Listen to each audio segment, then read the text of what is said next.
Hai, halo. Jumpa lagi dengan Inang. Oke,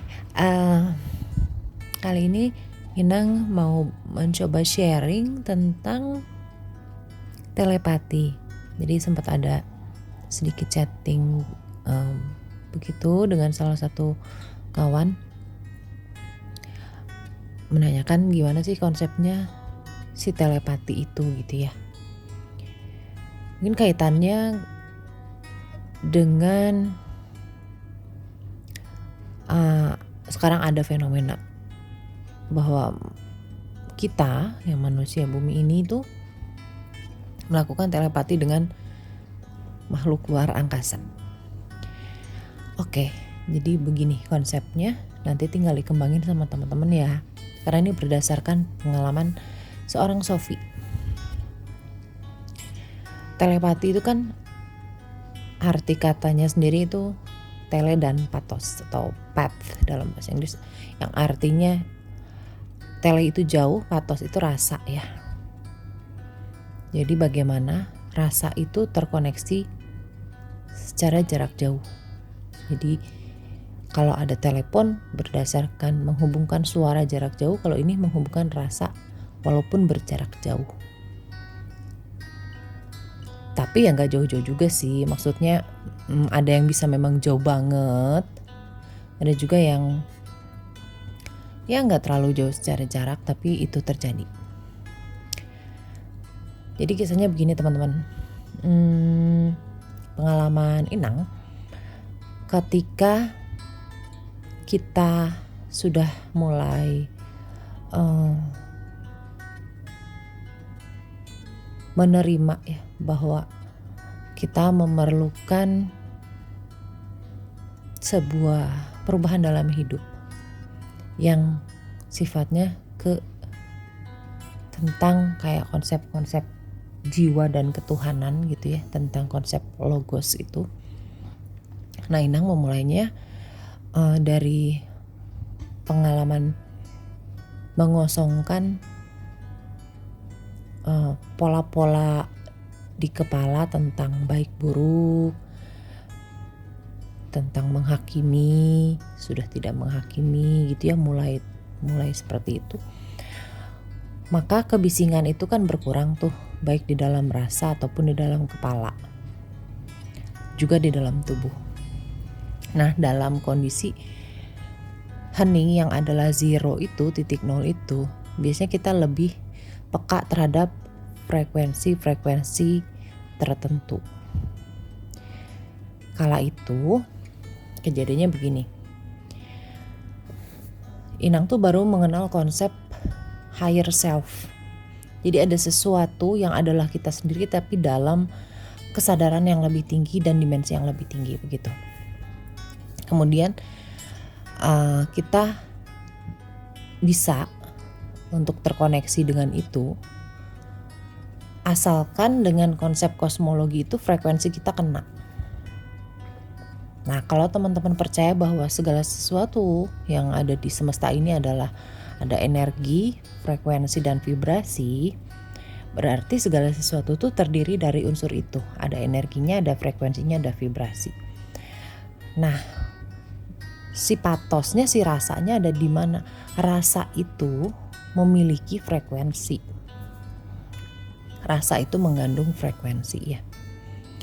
Jadi ketika dalam suatu malam menuju pagi gitu, Inang tuh berintensi bahwa saya pengen deh ketemu dengan higher self saya. Dalam mimpi oke, dalam hal pembicaraan atau apapun oke gitu. Nah, tiba-tiba Cicak yang adalah teman saya di kamar, kami sudah pernah melakukan telepati sih sebelumnya dengan membuat perjanjian. Jadi waktu itu tuh dia itu sering pup di kamar aku di belakang kulkas, dan aku merasa terganggu ya, karena itu kan kulkas tempatnya makanan gitu. Jadi aku bilang, kamu ini di sini sih kalau mau main sini boleh tapi jangan pup. Nah, ketika aku melakukan itu, saya melakukannya dengan ringan aja gitu. Dengan ringan aja dan dengan rasa gitu. Gak pakai bahasa tapi pakainya rasa yang tujuannya seperti berniat ke sana. Agak susah ya jelasinnya berniat ke sana. Nanti akan dijelasin setelah ini deh. Nah, udah gitu. Terjadi tuh. Itu si cicak sesekali tetap main ke kamarku tapi dia udah gak pup di kamar. Artinya si telepatinya berhasil ya. Walaupun jaraknya gak jauh, cuman antara lantai dan dinding atas kamar, tapi itu berhasil. Nah, pada malam itu ketika seorang Sophie ingin connect dengan higher self yang berada di frekuensi lebih tinggi, kemudian si cicak itu datang, tiba-tiba ada di kamar, dan secara rasa seorang kesadaran Sophie itu tahu dia mentertawakan. Ternyata masih ada terselip di dalam seorang Sophie yang karena dogma salah satu agama yang mengatakan bahwa cicak itu adalah hewan cepu atau hewan pengantar atau hewan yang disuruh oleh wanita-wanita penyihir kala itu. Ternyata itu masih terselip di bawah sadar. Tapi itu adalah sebuah tanya jawab ketika kami melakukan telepati, dia mentertawakan, dan ketika itu saya bertanya dengan kenapa? Terus dia bilang, kamu aja ngelihat saya masih memiliki tendensi negatif. Akhirnya aku mikir apa? Dan keluarlah jawaban yang barusan. Setelah kesadaran itu, saat itu aku bilang, oh iya, aduh, saya masih ada masih ada menganggap bahwa animal itu berada di suatu yang jadi masih mengkontradiksikan gitulah ya, dan masih menganggap bahwa saya lebih baik dari seekor cicak. Ini kesadaran itu ada, kemudian saya masuk dalam keadaan yang meditatif, hening. Saya connect terhadap frekuensi dan saya mempersilahkan terhadap frekuensi yang lebih tinggi untuk connect dengan frekuensi saya. Karena tubuh kita ini kan seperti antena, karena kan ada energi, ada vibrasi, ada frekuensi, itu kan elektromagnetik ya jadinya. Jadi ada konsep intelektualnya ada si spiritualnya ada. Dan malam itu higher self itu memang berbicara tidak telepati, tapi dia memberikan tentang tubuh ringan, tubuh kristal seorang Sophie yang kala itu, yang connect dengan Sophie kala itu adalah kita kan tubuh cahaya ya, dan cahaya itu biasanya ada pendarannya warna, dan warna yang keluar adalah warna yang seperti ada di gambar ini. Jadi ada kayak biru indigo, kemudian pinknya seperti itu, kemudian ada turquoise, ada kuning, seperti itu gitu ya. Itu karena frekuensi. Oke. Jadi balik lagi ke si telepatinya, disambungkan ke si telepatinya adalah begini. Kita bisa sebagai antena untuk menangkap frekuensi tertentu dari manapun, apapun itu. Nggak lihat itu alien, nggak lihat itu apapun. Kalau tadi yang cicak itu kan kita mainnya di gelombang alfa biasanya ya. Nah kan dia dimensi 2. Ya, seperti itu. Nah, kalau konsepnya yang dibuat lebih mudah itu seperti begini. Kita hidup di Indonesia dengan bahasa Indonesia ya. Tapi kan kita mengerti ada bahasa rasa yang tidak mencakup secara verbal, tapi kita tahu. Nah, itu sisi-sisi kedivinitasan seorang manusia yang sebenarnya memiliki intelijen yang infinite. Karena kita adalah percikan Tuhan kan. Seperti begini, ketika kita mendengar suatu instrumen lagu dengan nada-nada minor, gak ada tuh kata-katanya.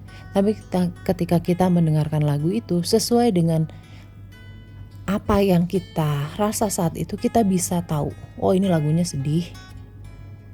Dan ada orang yang hanya bisa mengatakan ini lagu sedih, tapi ada orang yang bisa menjabarkan ini tuh kesedihannya benar-benar dalam. Ini tuh musiknya tuh antara teriakan, kesedihan, dan pesan untuk menjadi kuat. Nah, itu kan setiap orang berbeda ya. Tergantung apa? Tergantung bagaimana rasanya menangkap sebagai si antena itu. Tapi ketika dia sudah memasukkan si rasa itu, atau dia menangkap rasa itu, kemudian dia bahasakan. Dia bahasakan dengan bahasa setempatnya. Yang tadi saya bilang ya dengan bahasa Indonesia gitu. Begitupun sifatnya telepati. Jadi ada bahasa cahaya, yang cahaya itu kan mengandung vibrasi, frekuensi, dan energi. Yang kalau kita connect dengan frekuensi tersebut, kita bisa menangkap apa yang mau disampaikan. Karena semesta itu gak peduli bahasa menurut Inang. Dia gak peduli verbal kita. Dia nangkapnya itu, vibrasi, frekuensi, dan dia adalah energi. Yang juga energi begitu. Jadi gak perlu kata-kata verbal, tapi kita connect sama si rasanya itu tuh, si emosinya itu. Jadi kalau kita bahagia itu memiliki frekuensi yang tinggi. Dan ketika kita berada di frekuensi yang tinggi, kita bisa connect dengan banyak hal. Ya. Kita bisa connect dengan banyak hal dan kita bisa membuat frekuensi itu kita lemparkan ke semesta untuk menjadi apapun yang kita mau.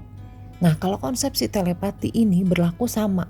Anggap aja si alien itu adalah seperti kita sedang menangkap sinyal dari dia. Kemudian kita main di rasa kita. Kemudian kita merubah itu, memformulasi itu menjadi sebuah kata-kata menurut bahasa setempat. Yang menjadi pertanyaannya adalah bagaimana ketepatan memformulasikan menjadi bahasa setempat itu. Jika kita masih berantakan secara vibrasi dan frekuensi dan energi. Seperti bagaimana sebuah radio bisa menangkap sinyal dengan baik adalah jika memang penangkap sinyalnya adalah baik dan pesan yang disampaikan tidak melenceng. Jadi kita dengerin lagunya berkata A, B, C, D, ya kita terima A, B, C, D. Diperlukan kalau wadah kita tubuh ini memang diperlukan kejernihan, kebersihan, dan kosong supaya itu bisa terisi. Jadi kalau sinyal kita berantakan, susah ya untuk nangkep sebuah telepati. Karena kita akan sibuk dengan si berantakan itu, kita akan sibuk dengan si hiruk pikuk itu. Kita nggak bisa hening dan nggak bisa kosong untuk menangkap sebuah rasa masuk yang kemudian kita olah menjadi bahasa. Nah biasanya itu bisa jadi sesuatu yang menarik sih. Selanjutnya terserah teman-teman. Mungkin ini sih penjelasannya hanya tipis-tipis di luar aja, tapi kurang lebih seperti itu pertanyaan di belakangnya. Sebagaimana kita bisa menerima sinyal atau kita bisa menerima si telepati itu menjadi sesuatu yang memang sesuai dengan pesan yang mau disampaikan. Obrolan kita jadi nyambung gitu. Seperti obrolan cicak tadi yang gak pup lagi di kamar. Seperti itu teman-teman. Mudah-mudahan sih ini sedikit membantu berdasarkan pengalaman seorang Sophie. Oke, makasih. Salam kesadaran kolektif. Namaste.